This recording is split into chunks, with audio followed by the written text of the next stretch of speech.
নারায়ণং নমস্কৃত্য নরং চৈব নরোত্তমং দেবীং সরস্বতীং ব্যাসং ততো জয়মুদীরয়। মহাভারত আদি পর্ব। যুধিষ্ঠিরের যৌবরাজ্যে অভিষেক। মুনি বলিলেন, রাজা কর অবধান, অনন্তর শোনো পিতামহ উপাখ্যান। ধৃতরাষ্ট্র নরপতি বুঝিয়া বিধান, যুবরাজ করিতে করেন অনুমান। ধৃতরাষ্ট্র যুবরাজ নির্বাচনের কথা ভাবনা চিন্তা করছেন। কুরুকুলে জ্যেষ্ঠ কুন্তি পুত্র যুধিষ্ঠির, সকল জনের প্রিয় ধর্মশীল ভীর। যুধিষ্ঠিরে অভিষেক কইল যুবরাজ, হইল পরম প্রীত সকল সমাজ। যুধিষ্ঠির সৌজন্যেতে সবে রইল বসে, পৃথিবী হইল পূর্ণ ধর্মপুত্র যশে। যুধিষ্ঠিরকে যুবরাজ ঘোষণা করা হলো। অভিষেক সম্পন্ন হলো যুধিষ্ঠিরের। ভীমার্জুন দুই ভাই রাজাজ্ঞা পাইয়ে, চতুর্দিকে রাজগণে বেড়াই শাসিয়ে। জিনিল অনেক দেশ কত লবনাম, বহু রাজা সহ হইল অনেক সংগ্রাম। উত্তর পশ্চিম পূর্ব জম্বুদ্বীপ আদি, জিনিয়া আনিল দোহে বহু রত্ননিধি। কুরুকুলে ক্রমে যেই অসাধ্য আছিল, ভীমার্জুন দুই ভাই আয়ত্ত করিল। যা এতদিন পর্যন্ত কুরুকুলের অসাধ্য ছিল, ভীম অর্জুন এই দুই ভাই সে সমস্ত নগরকে আয়ত্তের মধ্যে আনল। নানা রত্নে কইল পূর্ণ হস্তিনা নগর, পৃথিবী পুরিল যশে দুই সহোদর। নকুল দুর্জয় যোদ্ধা সর্বগুণে ধীর, কৌরব কুমার মধ্যে সুন্দর শরীর। সহদেব হইল মন্ত্রী অতুল ভুবনে, সর্বজ্ঞ হইল দেব গুরু অবধানে। মন্ত্রিত্ব পেলেন সহদেব। পাণ্ডবের প্রশংসা করয়ে সর্বজন, ধন্য ধন্য বলি খ্যাতি হইল ঘোষণ। কুরুবংশে কুলক্রমে যত রাজগণ, পাণ্ডব সূর্যেতে যেন তারা আচ্ছাদন। দিনে দিনে বাড়ে তেজ শুক্লপক্ষ শশী, পাণ্ডবের কীর্তি লোক গাই অহর্নিশি। চারিদিকে সবাই পাণ্ডবের গুণগান গাইছে। ধৃতরাষ্ট্র শুনিয়া হইল ছন্নমতি, পাণ্ডবের যশকীর্তি বাড়ে নীতি নীতি। ধৃতরাষ্ট্রের এবার মতিভ্রম হওয়া শুরু করেছে পাণ্ডবদের যশ কীর্তির কথা শুনে। বিধির লিখন কিবা খণ্ডাইতে পারে, হিংসা জন্মিল চিত্তে অন্ধ নরবরে। মম পুত্রগণ গুণ কেহ নাহি বলে, পাণ্ডবের যশ প্রচারিল ভূমণ্ডলে। কই আমার পুত্রদের কথা তো কেউ বলছে না। এই সব ভাবনা করয়ে অনুক্ষণ, নয়নে নাহিক নিদ্রা নারুচে ভোজন। কুরুবংশে বৃদ্ধ মন্ত্রী জাতিতে ব্রাহ্মণ, কণিকের ডাকিয়া আনাইল ততক্ষণ। একান্তে কণিকে আনি বলিল তাহাকে, পরম বিশ্বাসতেই জানাই তোমাকে। ডেকে নিয়েছে মন্ত্রী কণিককে। দিবানিশি আমার হৃদয়ে নাহি সুখ, তোমার মন্ত্রণা বলে খণ্ডিবে সে দুঃখ। পাণ্ডবের যশকীর্তি বাড়ে দিনে দিনে, চিত্ত স্থির নহে মম ইহার কারণে। ইহার উপায় তুমি বলহ সত্তর, কণিক শুনিয়া তবে করিল উত্তর। আমার বচন যদি রাখো নররায়, খণ্ডিব সকল চিন্তা হইবে বিজয়। ধৃতরাষ্ট্র বলে তুমি করো যে বিচার, মম দৃঢ় বাক্য সেই কর্তব্য আমার। কণিক বলিল রাজা শুনো রাজনীত, পূর্বাপর আছে হেন শাস্ত্রের বিহিত। কার্য না থাকিলে তবু সাধিবেক দণ্ড, আত্মবাস করিবেক সব রাজ্য খণ্ড। আত্মছিদ্র লুকাইবে পরম যতনে, পরছিদ্র পাইলে ধরিবে ততক্ষণে। রাজনীতি কি জানেন? রাজনীতি হচ্ছে যদি নিজের কোনো ছিদ্র থাকে সেটা সংগোপন করে রাখো, তুলে ধরো পরের ছিদ্র সমস্ত কিছু। সমস্ত বুঝিয়া রাজা করিবেক কর্ম, ক্ষণে গুপ্ত ক্ষণে ব্যক্ত যেন হয় কর্ম। কখনো গুপ্তভাবে থাকবেন, কখনো ব্যক্ত হবেন। দুর্বল দেখিয়া শত্রু দয়া হে নাহি করি, স্মরণ লইলে তবু না রাখিবে বৈরী। বালক দেখিয়া শত্রু না করিবে ত্রাণ, ব্যাধি অগ্নিরী পুরীন একই সমান। শত্রুকে বলিষ্ঠ দেখি করিবে বিনয়, অপমান বহু ক্লেশ সহিবে হৃদয়। সদাই থাকিবে তারে স্কন্ধেতে করিয়া, সময় পাইলে মারো ভূমে আছড়িয়া। আর শত্রু যে হয় তাকে সব সময় কাঁধে করে নিয়ে ঘুরে বেড়াও। যদি কখনো সময় সুযোগ হয় আপনার, তাহলে সেই কাঁধের দিকে নিয়ে ছুঁড়ে ফেলেন মাটিতে। এই সমস্ত বৃত্তান্ত কৌণিক দিল ধৃতরাষ্ট্রকে। পূর্বের বৃত্তান্ত শুনো এক নরপতি, মনেতে শৃগাল বইসে বিজ্ঞ সর্বনীতি। শীঘ্র ব্যাঘ্র নকুল মুশিক ও শৃগাল, পঞ্চজন সখা বনে আছে চিরকাল। 5 জন সখা বনের মধ্যে বসে আছে, সিংহ, ব্যাঘ্র, নকুল, মুশিক আর শৃগাল। একদিন বনে চরে একটি হরিণী, অতিশয় মাংস গায়ে আছয়ে গর্ভিণী। একটা হরিণ দেখা দিল বনের মধ্যে। সে হরিণ গর্ভিণী ছিল, গর্ভবতী ছিল। শৃগাল দেখিয়া বলে মৃগের ঈশ্বরে, যত্ন করি সিংহ না পারিল ধরিবারে। শৃগাল বলিল তবে শুনো সখাগণ, ধরিব হরিণী শুনো আমার বচন। বলেতে সমর্থ কেহ নহিবে তাহার, মুশিক হইতে মৃগী করিব সংহার। মুশিকের দ্বারা মৃগবধ করব। শ্রান্ত আছে হরিণী শুইবে কোন স্থান, ধীরে ধীরে মূষা তথা করহ প্রয়াণ। হরিণী যেখানে শান্ত হয়ে শোবে, সেখানে মূষা ধীরে ধীরে তার কাছে যাবে। দূরে থাকি যাবে তথা করিয়া সুরঙ্গ, নিঃশব্দে যাইবে যেন না জানি কুরঙ্গ। সুরঙ্গ কেটে যেতে হবে সেখানে। সুরঙ্গ ফুকরে তার চরণ তথায়, কাটিবে পদের শির করিয়া উপায়। সে ওই সুরঙ্গ করে গিয়ে তার পায়ের শিরাটা কেটে দেবে। পদশির কাটা গেলে অশক্ত হইবে, অবশেষে সিংহ তারে অবশ্য ধরিবে। তারপর সিংহ গিয়ে তাকে ধরবে।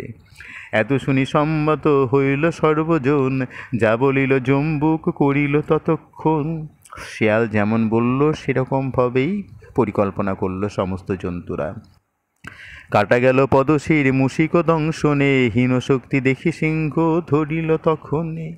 হরিণী পড়িল সবে হরি সবিধান, শৃগাল আপন চিত্তে করে অনুমান। বুদ্ধি বলে মৃগ আমি করিলাম হত, সিংহ ব্যাঘ্র খেলে মাংস আমি পাবো কত। আমি বুদ্ধি খরচ করে তো হরিণটাকে মারলাম, সিংহ ব্যাঘ্র এরাই যদি মাংস খেয়ে যায়, আমি এখান থেকে কতটুকু পাবো। সকল খাইতে মাংস করিব উপায়, প্রযত্ন করিব পাছে যে হয় সে হয়। ইহা ভাবি শৃগাল করিয়া জোর কর, নীতি বুঝাইয়া কহে সবার গোচর। দৈব যোগে আজি পড়িল হরিণী, মাংস শ্রাদ্ধ করিয়াছি পিতৃলোকেরিণী। আজকে যখন হরিণ পাওয়াই গেল, আজকে মাংস শ্রাদ্ধ করি, পিতৃলোকের কাছে ঋণী আছি। স্নান করি শুচি হইয়া সবে এসো গিয়া, ততক্ষণে মৃগী আমি থাকিয়া গুলিয়া। সবাই চলো স্নান করে এসো, আমি ততক্ষণ হরিণী রক্ষা করছি। বুদ্ধিমত্ত শৃগালের যুক্তি অনুসারে, ততক্ষণে গেল সব স্নান করিবারে। হরিণের পাহারায় শৃগালকে রেখে সবাই স্নান করতে গেল। সভা হইতে শ্রেষ্ঠ সিংহ বলিষ্ঠ বিশেষে, গিয়া স্নান করি এলো চক্ষুর নিমেষে। স্নান করি আসো সিংহ দেখো এ জম্বুকে, অত্যন্ত বিরসে বসি আছে হেট মুখে। সিংহ স্নান করে তাড়াতাড়ি চলে এসেছে, এসে দেখে শেয়াল মাথা নিচু করে বসে আছে। সিংহ বলে সখা কেন বিরস বদন, স্নান করি এসো মাংস করিব ভক্ষণ। চলো যাও স্নান করে এসো, কেন তোমার বিরস বদন। শৃগাল বলিল সখা কি কহিব কথা, মুশুকের বচনে জন্মিল বড় ব্যথা। যখন আপনি গেলে স্নান করিবারে, কুবচন বলে যে কহিতে লজ্জা করে। মহাবলী সিংহ ইহা বলে সর্বজন, আমি মারিলাম মৃগ সে করে ভক্ষণ। জানো মুশিক কি বলে গেছে? তুমি মহাবলী সিংহ, এ তো সবাই জানে, কিন্তু মুশিক বলে গেছে আমি মৃগ মারলাম আর সিংহ এসে সে ভক্ষণ করছে। সিংহ বলে হেন বাক্য সহে কোন জন, কোন ছাড় মূষা হেন বলিবে বচন। না খাইব মাংস আমি খাউক আপনি, নিজ বীর্য বলে মৃগ ধরিব এখনই। ঠিক আছে, আমি মাংসই খাবো না, আমি নিজের বীর্য বলে হরিণ শিকার করে তারপরে খাবো। হেন বাক্য বলে তার মুখ না চাহিব, আপন অর্জিত বস্তু আপনি খাইব। নিজে অর্জন করে তারপরেই খাবো। এত বলি গেল সিংহ গহন কাননে, স্নান করি ব্যগ্রততা আইল সেই স্থানে। আস্তে ব্যস্তে কহে শিবা শুনো প্রাণ সখা, ভাগ্যেতে তোমারে সিংহ না পাইল দেখা। দৈবাত তোমারে ক্রোধ হইয়াছে তার, না জানি কে কহিল কি বা সে সমাচার। এখনই গেলেন তেই তোমা ধরিবারে, আমারে বলিল তুমি না বলিহ তারে। সিংহ তোমার পরে কিন্তু খুব রেগে আছে, বাঘকে বলছে শিয়ালে কথা। সে তোমাকে ধরবার জন্য ছুটে গেছে, নিষেধ করে গেছে আমি যেন তোমাকে এই সমস্ত কথা না বলি। চিরকাল সখা তুমি না বলি কেমনে, বুঝিয়া করো কার্য যে বালয় মনে। দেখো তুমি বুঝে শুনে কিছু করো, তোমার যা মনে হয়। আমি তোমার এতদিনের সখা, সেই জন্য তোমাকে বলে দিলাম। এতে শুনিয়া ব্যাঘ্র শ্রীগাল বচন, হৃদয়ে বিস্মিত হইয়া ভাবে মনে মন। শ্রীগালের কথা শুনে মনে মনে বাঘ ভাবছে, না জানি কোন দোষ করিলাম তার, ক্রোধ করিয়াছে কেন না বুঝি বিচার। মহাচিন্তাকুল হয়ে ভাবিতে লাগিল, কি করিব কোথা যাব অন্তরে ভাবিল। মনে মনে ভাবছে, সিংহ এত রেগে গেল আমার পরে, কি করব এখন। হেথায় থাকিলে হবে বড়ই প্রমাদ, স্থান তো আগিয়া যায় কি কাজ বিবাদ। এখানে থাকলে তো আরও সমস্যা হবে, তাই স্থান ত্যাগ করে চলেই যাই আমি। এত বলি ব্যাঘ্র প্রবেশিল ঘোর বনে, কতক্ষণে মুশিক আইল সেই স্থানে। বাঘও চলে গেল, এবার মুশিক সেই স্থানে এসছে। মুশিক দেখিয়া শিবা জুড়িল ক্রন্দন, আইসহ সখা তোমা করিয়া লিঙ্গন। আসছে কিছুক্ষণ পরে মুশিক। মুশিকের আশা দেখেই শেয়াল কাঁদছে, কাঁদতে কাঁদতে জড়িয়ে ধরেছে মুশিককে। কোন সখা নরকুলে হইল কুমতি, ছাড়িতে নারিল পূর্ব আপন প্রকৃতি। আচম্বিতে সর্বসঙ্গে হইল তার দেখা, যুদ্ধে হারি তার কাছে হইল তার সখা।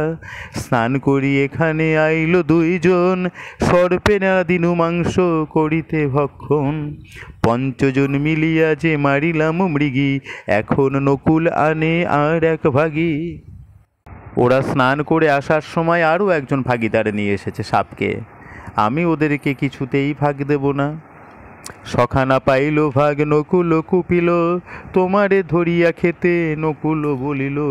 সেই জন্য ওরা সাপকে আদেশ দিয়েছে ওরা যেন তোমাকে ধরে খেয়ে নেয়। দুইজন মিলি গেল তোমা খুঁজিবারে, হেথা এলে ধরিব বলিয়া গেল মোরে। আর ওরা দুইজন গিয়েছে তোমাকে খোঁজার জন্যে, ওরা বলে গেছে যে এখানে আসলেই ওকে ধরে রাখবে। এত শুনি মুশিকের উড়িল পরাণ, অতি শীঘ্র পালাইয়া গেল অন্য স্থান। এ কথা শুনে মুশিকও পালিয়ে চলে গেল ওখান থেকে। হেনকালে নকুল আসিয়া উপনীত, ক্রোধে শিবা কহে তারে সময় উচিত। সিংহ আদি তিনজন করিল সমর, হরিয়া আমারে যুদ্ধে গেল বনান্তর। তোর শক্তি থাকে যদি আসি কর রণ, নহিলে পালাহ তুমি লইয়া জীবন। দেখো নকুল যখন এসেছে তখন নকুলকে ডেকে শেয়াল বলছে, তিনজন এসেছিল আমার সাথে যুদ্ধ করতে, আমার সাথে যুদ্ধ করে পরাজিত হয়ে ওরা সবাই চলে গেছে বনে। তোমার যদি সামর্থ্য থাকে আসো, এসে যুদ্ধ করি, না হলে তুমি পালিয়ে যাও। সহজে নকুল ক্ষুদ্র শিবা বলবান, বিনা যুদ্ধে পালাইয়া গেল অন্য স্থান। সেও পালিয়ে চলে গেল। হেন মতে চারি ঠাই চারি বুদ্ধি কইল, বুদ্ধে সব যিনি মৃগ আপন খাইল। সবাই যখন চলে গেল তখন সে হরিণের মাংসটা শেয়াল একা একা বসে খেল। কণিক বলিল রাজা করো অবধান, এমতো করিলে রাজা হয় রাজ্যবান। বলিষ্ঠে বুদ্ধিতে যিনি মারিবেক বলে, লুব্ধ জনে ধন দিয়া মারিলেক ছলে। শত্রুরে পাইলে রাজা কভু না ছাড়িবে, জন্মাইয়া বিশ্বাস বিপক্ষের মারিবে। জানিবে সে শত্রু মম জীবনেরও বৈরী, তাহারে মারিবে আনাইয়া দিব্য করি। ছলে বলে শত্রুকে পাঠাবে যমঘর, এন মতো আছে রাজা বেদের বিদার। শত্রু যে তাকে ছলে বলে কলে কৌশলে যেমন করেই হোক তার হত্যা করতেই হবে। বিশ্বাসিয়া দিব্য করি মারে শত্রু সব, নাহিক ইহাতে পাপ কহেন ভার্গব। আর শত্রু নিধন এরকমভাবে করলে কোনো পাপ হয় না। এসব বুঝিয়া রাজা করহ উপায়, এবে না করিলে শেষে দুঃখে পাবে রায়। এত বলি কণিকে চলিল নিজ ঘর, চিন্তিতে লাগিল মোরে অন্ধ নৃপবর। পুণ্য কথা ভারতের শুনিলে পবিত্র, কাশীরাম দাস কহে অদ্ভুত চরিত্র। জন্মে জয় বলে কহ কহ মুনিবর, বিস্তারিয়া কহ মোরে ঘুচুক আধার। মুনি বলে শুনো পরীক্ষিতের নন্দন, কহিব অপূর্ব আমি ভারত কথন। নমস্কার। এর পরবর্তী পর্ব মহারাজ ধৃতরাষ্ট্রের প্ররোচনায় পাণ্ডব দিগের বারণাবতে গমন। নমস্কার।